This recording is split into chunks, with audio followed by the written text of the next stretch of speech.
Meus irmãos, eu estou assustado com muitos jovens e adolescentes e até pregadores da nossa geração, pois a culpa do que vou falar aqui recai muito sobre pastores e pregadores que desprezam o ensino bíblico da palavra de Deus.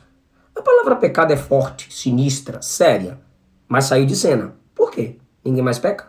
Alguém ainda aí acredita em pecado? Temos evitado falar de pecado, pois todos parecem perfeitos e ninguém erra. Se apontar o erro de alguém, ele vai dizer, eu? C.S. Lewis disse certa feita que a barreira que mais encontrava era a falta quase total de algum senso de pecado nos ouvintes. D.A. Carson, em 2001, ele é um estudioso do Novo Testamento, ele afirmou que o aspecto mais frustrante de pregar o evangelho em universidades é o fato de, no geral, os alunos não terem noção de pecado. Irmão, sabem pecar muito bem, mas não sabem o que é pecado. A noção geral de pecado quase desapareceu da sociedade, infelizmente. Esse conceito também tem desaparecido de muitas igrejas. Em muitas pregações, o conceito pecado tem sido trabalhado para não ferir o politicamente correto da sociedade. Pregadores preferem uma linguagem que poupe os ouvintes do impacto dessa palavra pecado. E assim eles usam artifícios retóricos para abrandar o pecado e abençoar o povo. Pode estar até fora dos púlpitos, mas nunca estará fora da Bíblia e nunca estará fora da boca dos pregadores. A gente gosta, pregadores verdadeiros, a gente gosta de condenar os pecados que o mundo comete. Aborto, homossexualismo, assassinato, famosos crimes, né? Do colorinho branco do mundo corporativo. Esses são pecados que a gente condena. Mas os nossos pecados óbvios, orgulho, fofoca, luxúria, amargura, será que a gente não toca mais nesse tipo de assunto? Será que nós já angelicalizamos a gente mesmo? O pecado é uma afronta a Deus. O pecado é uma traição cósmica. O único atributo de Deus elevado a 3 é a sua santidade. Qualquer judeu entende isso, que as 3 repetições na Bíblia dizendo santo, santo e santo, exprime o maior grau possível de santidade. Deus é santo e sua palavra é santa. Pecar é se rebelar contra a sua autoridade soberana, atacar a majestade de Deus. Se alguém comete assassinato, ele quebra a lei de Deus. Mas quando um cristão deixa que as palavras corruptas firam, destruam outra pessoa, esse crente também acabou de transgredir a lei de Deus. Efésios 4:29. Tiago disse que qualquer que guarda toda a lei, mas tropeça em um só, se tornou culpado de todos. Está lá em Tiago capítulo 2. A gente prefere ser culpado de lançar um olhar cobiçoso para uma mulher do que cometer adultério com ela. Mas Jesus disse em Mateus 5 que quem tem esse olhar já cobiçou no coração, já adulterou no coração. É melhor ter raiva de uma pessoa do que matá-la. Mas Jesus afirmou que o que mata e aquele que guarda ira contra seu irmão serão ambos de igual modo julgados. Todo pecado é sério, gente, porque ele infringe a lei de Deus.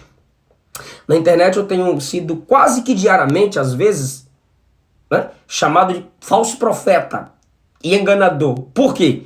Porque eu prego às vezes sobre pecado, confissão, arrependimento. Essa geraçãozinha que só estuda livro de ficção, só ouve pregaçãozinha de pregadorzinho almofadinha, laricas, discordam de temas sobre perdão de pecados e dizem que não há mais pecado depois da vinda de Cristo na terra, porque eles nasceram do sêmen de Deus. Eles são deuses na terra. Eles não precisam pedir perdão de pecado porque Jesus já tirou tudo. Peraí, irmão. Na oração modelo, Jesus ensinou que tem que pedir perdão dos pecados. Mateus 6. Atos 2 e 3, Pedro, cheio do Espírito, prega sermões de arrependimento, perdão de pecado para quem se humilha e confessa.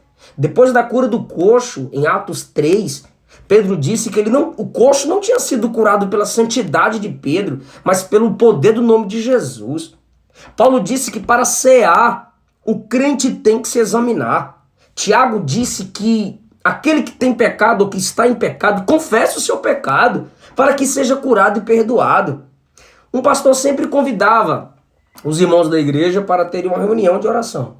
Ao invés de orarem sobre as necessidades espirituais da igreja, como o pastor desejava, eles, sem exceção, oravam sempre sobre os pecados da sociedade, aborto, homossexualismo, violência.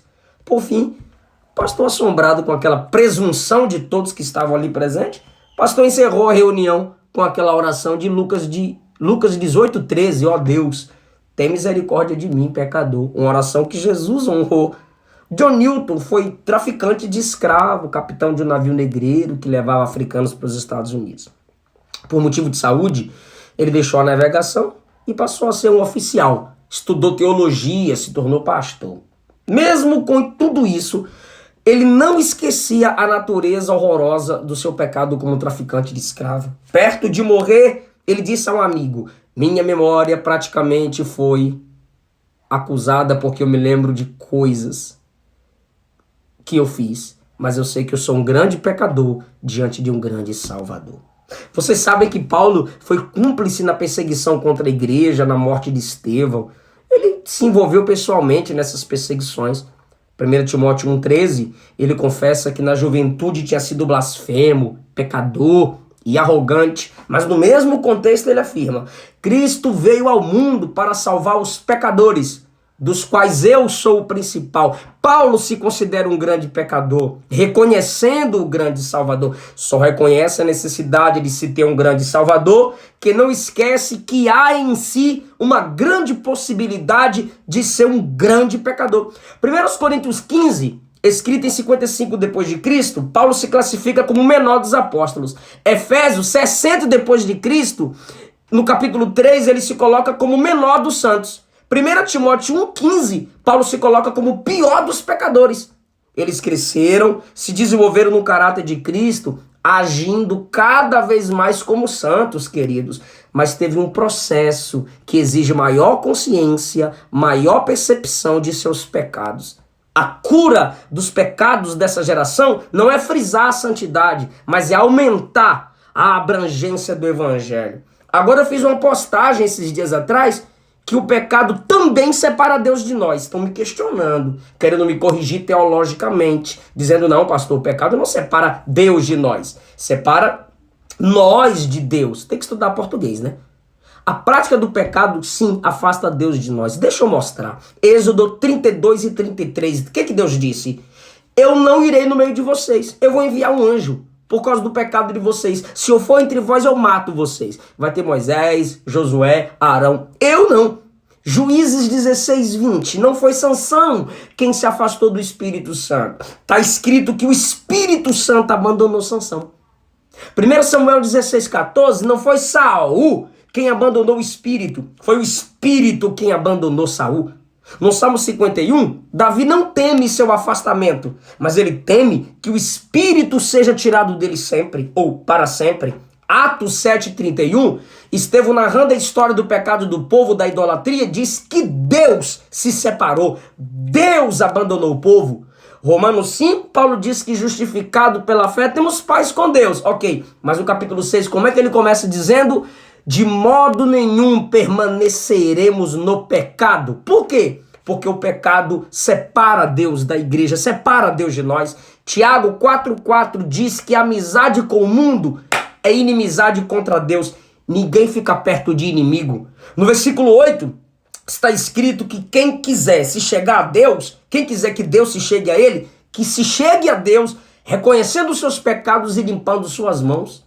Apocalipse 2:5, o Senhor disse que se a igreja não se arrependesse, ela perderia seu brilho. E qual é o maior brilho da igreja? A presença de Deus. Deus está dizendo: eu vou me arrancar de você, eu vou me afastar de você. Apocalipse 21, a partir do 8. Covarde, traidor, os que cometem imoralidade, os assassinos, os que praticam feitiçaria, os que adoram ídolos, os mentirosos, vão para o lago de fogo, que é a segunda morte. E o que é a segunda morte, irmão?